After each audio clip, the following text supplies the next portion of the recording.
and welcome to the Badaboom podcast. On today's episode, Chris and I talk with Josh Trujillo about his upcoming book, Blue Beetle Graduation Day. Listen in to hear more. Hey, how you doing, Josh? Hey, thanks for having me. I'm doing well. How are you guys doing? Doing good. Good. I'm super excited to have you on. When I first heard this project announced, which is Blue Beetle Graduation Day, I was like, all right, I have to let my shop know to add this to my poll, because it's a character that obviously is very popular. We've seen him in animated series, we've seen him have his own ongoing series, and he carries much more importance culturally. So it was cool to see, DC give him the spotlight, especially before, he has his movie coming out next year. So tell us a little bit how you got involved in the project and what's that been like? Yeah, my editor, Andrew, he is the biggest Blue Beetle fan there is, and he's been trying to get a Blue Beetle thing off the ground for a number of years. And so it's not that there's ever been a lack of interest in Jaime, I think. I think it's just kind of finding the right approach. And so we were talking a lot about this, and DC last year had a competition called DC Round Robin. And so it's kind of a bracket style elimination tournament where the winner of the competition would get to do a mini series. And so we made it to the final four, me and Adrian Gutierrez, for our Blue Beetle pitch graduation day, but we didn't make it to the finish line. So I thought that was the end of my time with Jaime. But then Andrew reached out earlier this year and was like, we're back on. And I was like, what? And so, I don't know. It's a miracle, honestly. But it's really exciting. It's a pitch that we've been doing back and forth for a couple of years now. And now it's real. You know what I mean? Now it's game time. Yeah. That's awesome. I've participated in the round robin in terms of voting and stuff. It's a little unfair because the Bat book is always going to win. No comment. But what's great about that particular thing is they have so many characters that you're may have not gotten a series in a while. Whether it be I think one was an Etrigan style road trip book. There's a Suicide Squad Dark this year. So it's really great. And I think it always, brings those pockets of the fan base together to kind of vote on their favorite book. And you've been talking about sort of you guys pitching that back and forth for years. In terms of your approach to Jaime, how do you approach that particular character? Yeah, I think that Jaime kind of hit me at the right time when he debuted. I was about Jaime's age when the character debuted in Infinite Crisis. And so he's just kind of this, wide-eyed kid who has a big heart, and he happens to have one of the most powerful artifacts in the DC universe attached to his spine. So, it's that it's like babysitting his sister and also fighting Darkseid on the same day. And so that's really interesting to me. He's kind of these two worlds, right? He's like a kid, but he's also on the Justice League. And even culturally, he is a Mexican American, and he has to deal with struggles kind of about that as well. And so, Jaime's always kind of called to me, not just because of his cultural relevance, but because the stories have been good. The John Rogers, Keith Giffen, Coley Hamner, all that first run is really special to me. And I wanted to pay homage to it with what we're doing with Graduation Day. Yeah. With Graduation Day, obviously it's not out yet, but what can you tell us about sort of the setup? Where do we find Jaime? Where do we find his family? Yeah. Graduation Day is set at Jaime's graduation day, naturally. And so he's at a crossroads in life. He's trying to decide what's next for him. Is it going to be college? Is he just going to go straight into the Justice League? Is he going to work? And I think that a lot of us who have kind of been at that point in our lives, that uncertainty is really weighs heavy on you. And I know personally, I was kind of directionless coming out of high school. I didn't quite know what I wanted to do. I always wanted to do comics. I just didn't think of it being a realistic opportunity. And so, Jaime's kind of struggling with internal conflict, and then a signal comes from outer space that makes Jaime have to re-examine his hero identity and kind of turns the entire world's attention on him. And so, this is a special moment for him. The fate of the DC universe rests in his hands, and he still hasn't applied for any colleges yet. Yeah, he's always, even when he was first introduced, he was introduced in a crisis event. So he's always kind of had these bigger stories where he's kind of fit in. And for me, where I was introduced to him was, in Batman Brave and the Bold, the Hmm. cartoon, the animated series, and seeing, how him and the Scarab interacted, and how, he's very, very much like a Peter Parker archetype where he has his family. And what I always appreciated about Jaime is that really with his family, there is no secret identity. It's like everyone kind of knows. Yeah. It's very much like he's trying to figure this out, and it speaks to sort of his culture and stuff. So, um, in terms of like the cultural aspect, like how did you infuse that into the book, and how important was that for you to get right when it came to writing Jaime and his family? Yeah. What I kind of learned in writing this is kind of like, you know, uh, the Latino identity isn't like a monolith. There's so many different shades of it, so many different subcultures, so many different identities. And, I'm from Southern California. Kind of that Mexican American experience is a little different than some of my cousins who live in San Antonio. And so I was able to lean on their experience as much as my own and trying to get that right. As far as like the storyline in the book goes, we're infusing a lot of Spanish language dialogue and kind of just treating it naturalistically. And we're not doing subtitles. That's something people can pick up their phone and Google Translate it if they really want to get the full experience. But I wanted to represent kind of Jaime's life and the people around him in like a really authentic way. Yeah. In terms of that decision, was that something you guys went into, or was it something like suggested by DC? No, that was definitely kind of just on me. I did a book for Boom Studios a few years ago called Dodge City. That was kind of about it. It's like a kid dodgeball book. And so we had a lot of Spanish language dialogue in there without translation. And the fans really kind of got excited about it. And they felt it was just true to the characters. And so I knew we had an opportunity here. Sometimes when they do Blue Beetle, whether it be in like a video game or a cartoon, he does kind of that Spanglish thing.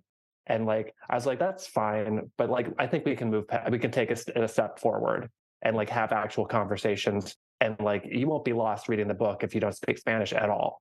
Mm. But it's kind of like, it's just they're nice moments between him and his family and other characters, unexpected characters, perhaps, that speak Spanish as well. So it's really just in the service of Jaime's story. That's pretty cool. I really like the idea, like you mentioned, of it's gonna be a full-on conversation, and it's totally right. Like I can grab my phone and just translate anything because I don't speak Spanish. But for my friends that do speak Spanish and I follow them on Instagram, half my time on Instagram is just translating what they put in their Instagram stories back into English. So I'm like, okay, I understand what you're saying. And next time I see you in person, we can totally talk about this. But the fact that I get to do that in a comic book, I feel like it's going to be a more immersive story and pull me closer to those characters. Yeah, and like, Blue Beetle has had kind of the Reach are the big villain, the big bad of the Blue Beetle, and they speak their own language that was created by DC years ago. And it didn't make sense to me that we had Reach language without translation and we don't have Spanish. Like Spanish is too far. You know what I mean? Like we can do Klingon, but we can't do Spanish. And I was like, that's insane. Like we're absolutely embracing it. And so, it is a multilingual book in that sense. That's dope. With the reach and stuff, like obviously you're putting your own spin on the characters and stuff. What's it like to be able to add to the lore? Like I'm sure you're going to be introducing new characters, possibly new villains, possibly new, partners and stuff. So, what's that been like to be able to craft that, and be able to infuse your little? Hopefully, going forward after this book, there'll be people sort of riffing on what you do. So, what's that like? Oh man, I hope so. That's like the dream, right? Mm. Yeah, it's really exciting to like get to play with the sandbox. And there hasn't been an opportunity, or it hasn't been a case yet where I've come up with something and the editor's like, "Oh, you can't do that because Sinestro wears a belt now," or whatever the status quo is. Like I haven't run into any weird notes like that. And like we're able to explore. It's not a spoiler; it's already out there. Starfire plays a big role in the book. Her and her Tamaranian heritage. We kind of learn more about how that intersects with the Reach and what the story is there. And we also get to learn more about kind of the Reach themselves and like who are the Reach and who are the people within it.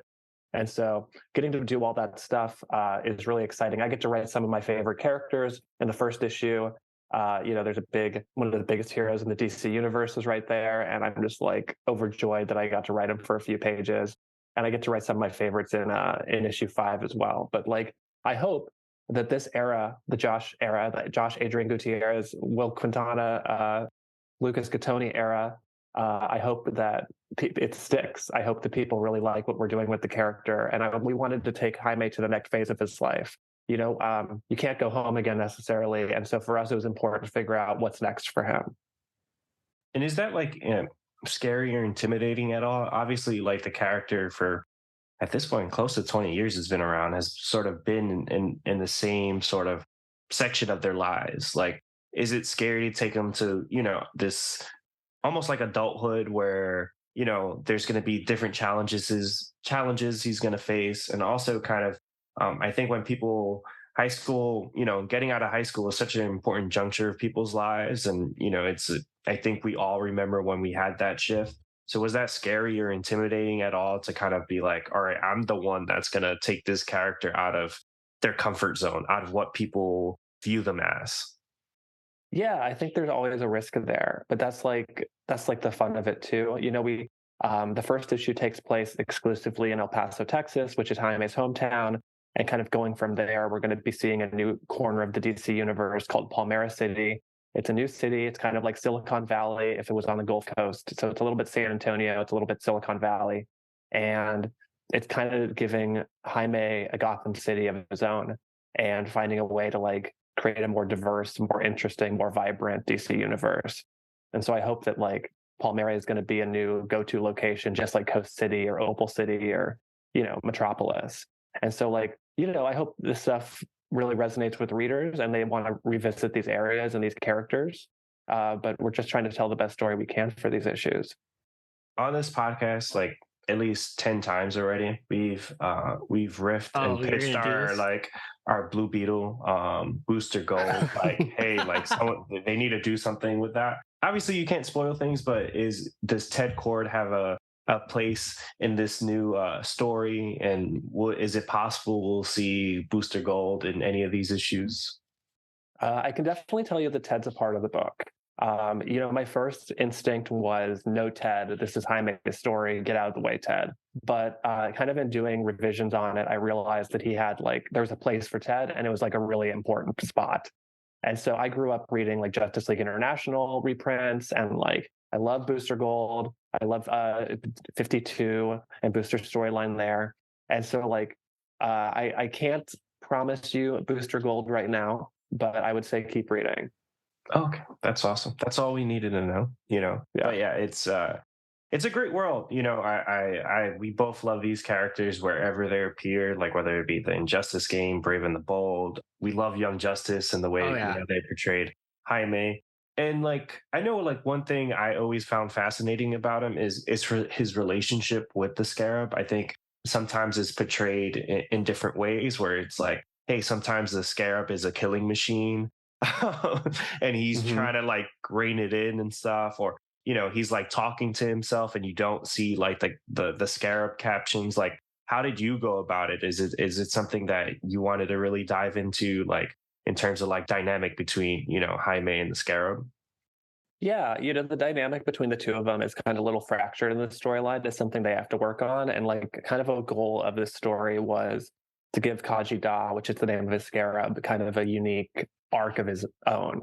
And like figure out like what does that mean to be a multi-thousand-year-old mystical sci-fi scarab with all this history and all these connections to the DC universe. And so like that was really interesting to me. I kind of love their back and forth when it really hits. And it's been a lot of fun to write. It's also really fun to write in your script, like reach language, and like then they translate it for you. Yeah. In terms of like the research, like for things like that, like does DC give you like a huge like omnibus of like every Blue Beetle story ever told? Or do you just do deep dives on yourself, or do you just like build it up yourself? Yeah, it's a little bit of both. I have access to all the Blue Beetle comics that have come out, and he's been in so much stuff over the years that like there's probably a few issues of this or that I've missed. But Mm. like I tried to condense everything I knew about Blue Beetle and put it in my brain, but I kept coming back to kind of that original storyline, those original John Rogers runs, like the first 36 issues. And there's a lot of elements from the later runs that we kind of Mm. include as well, but I wanted to go back to kind of I think what made the character tick. and like that's really exciting. So like people who like hopefully we're trying to make this new reader friendly. You don't have to have read the comics that came out 15 years ago to understand this one at all. And also like if you like, there's a movie coming out next year, so hopefully if you like the movie, you can come to your bookstore and there'll be a Blue Beetle comic waiting for you.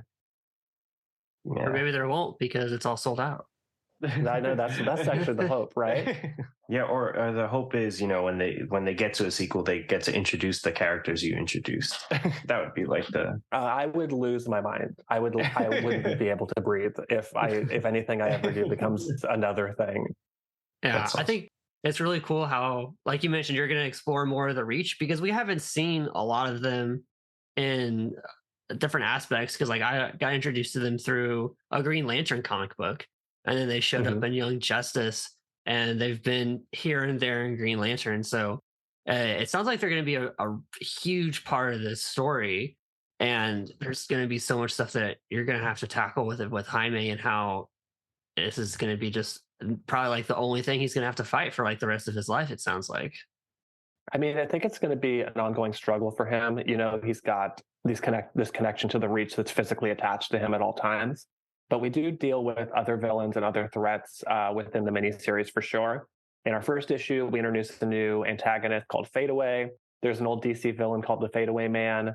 This is their grandchild. It's kind of a magic cloak deal. But I wanted to go through kind of like the DC who's who and like figure out like who can we modernize a little bit? Who can we make a little more interesting maybe than what's come before? And so that's been really fun. I love it when stuff like that happens because there are those little heroes, little villains just that don't get enough light. And when they get to have new life like this, it just shows like how much there is in the DC universe that we don't really get to see, especially beyond like Batman and Robin.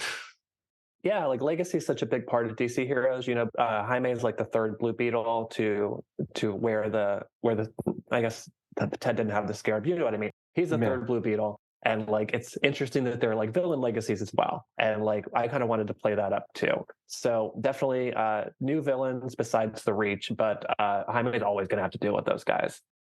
And something funny, like last year, I actually dived into those original comics for the first time. To my surprise, especially like at the time, I was like, why is Peacemaker in this? It's such like an interesting thing. He's kind of like his Batman and kind of like mentor a little bit in it too. Like for you, like obviously like he's had like he's been modernized in a lot of ways.